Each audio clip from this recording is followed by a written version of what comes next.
Friends, welcome to bajji bonda கடை. இன்னைக்கு morning பிரேக்ஃபாஸ்ட்டுக்கு இட்லி உதுத்து உப்புமா பண்ணியிருந்தேங்க. நைட்டு நிறைய இட்லி மீந்துடுச்சு, அதனால் அதை உதுத்து உப்புமா தாளிச்சாச்சு.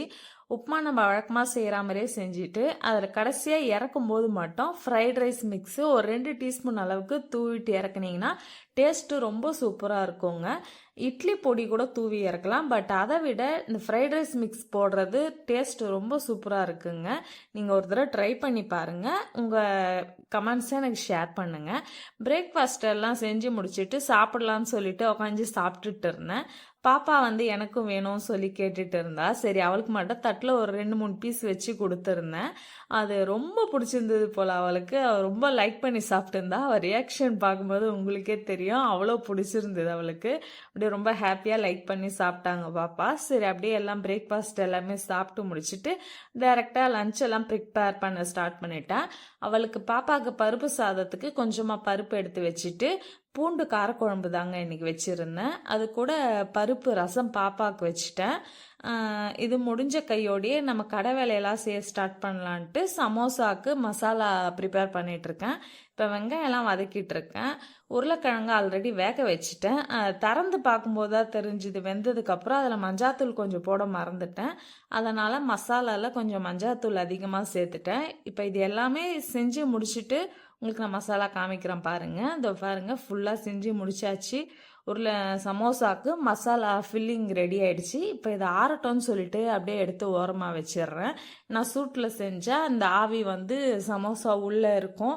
அது நம்ம போடும்போது நீர் கோத்துக்குன்னு சொதன்னு இருக்கும். இப்போ இதை ஆறட்டோன்னு எடுத்து வச்சாச்சு. இது நம்ம கடைக்கு பஜ்ஜி மிக்ஸு, இதுவும் ப்ரிப்பேர் பண்ணி ரெடி பண்ணி வச்சாச்சு. இப்போ அடுத்து மசால் போண்டாக்கு செய்ய ஸ்டார்ட் பண்ண போகிறேன். அதுக்கான இன்க்ரீடியன்ட் எல்லாமே எடுத்து ரெடி பண்ணி வச்சுட்டேன்.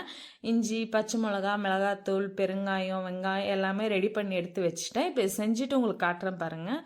இந்த பாருங்கள், ஆல்மோஸ்ட் முடிஞ்சிடுச்சு. நம்ம கடையோட மசாலா போண்டா முடிஞ்சதுக்கப்புறம் இந்த மாதிரி தான் இருக்கும். இது ஒரு சின்ன ஹாட் பாக்ஸில் வச்சு மூடி எடுத்துக்க வேண்டியது தான். இப்போது இதுக்கு அடுத்து வடை சுண்டலுக்கு செய்யணும். அதுக்கு முன்னாடி சமோசாலாம் ஃபில் பண்ணி வச்சிடலான்ட்டு அதையுமே மடித்து எல்லாம் வச்சு ரெடி பண்ணி எடுத்து வச்சாச்சுங்க. சமோசா எப்படி செய்கிறதுன்றது நான் ஆல்ரெடி ஒரு வீடியோ அப்லோட் பண்ணியிருக்கேன். பார்க்காதவங்களுக்கு லிங்க் நான் டிஸ்கிரிப்ஷனில் கொடுக்குறேன்.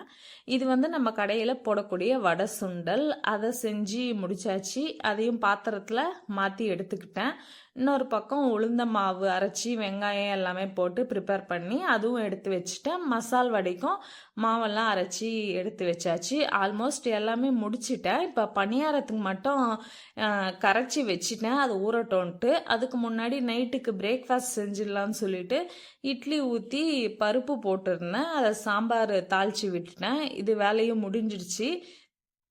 இப்போது பணியாரம் சுட்டுட்டு அதுக்கப்புறம் நம்ம கடைக்கு சட்னிக்கு மட்டும் அரைச்சிட்டு கிளம்பும் போது அரைச்சிட்டு போகலான்னு சொல்லிட்டு அதுக்கு எல்லாமே கட் பண்ணி எல்லாம் எடுத்து மிக்ஸி ஜாரில் போட்டு வச்சுட்டேன். இப்போ லாஸ்ட்டு சலாக கடைசியாக பணியாரம் ஊற்றிட்டுருக்கேன். இது வெந்ததுக்கப்புறம் நம்ம சட்னி எல்லாம் அரைச்சிட்டு டைரெக்டாக கடைக்கு கிளம்பிட வேண்டியது தான்.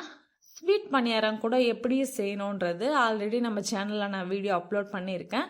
பார்க்காதவங்களுக்கு அந்த லிங்க்கையும் நான் டிஸ்கிரிப்ஷனில் கொடுக்குறேன், மறக்காமல் பார்த்துருங்க.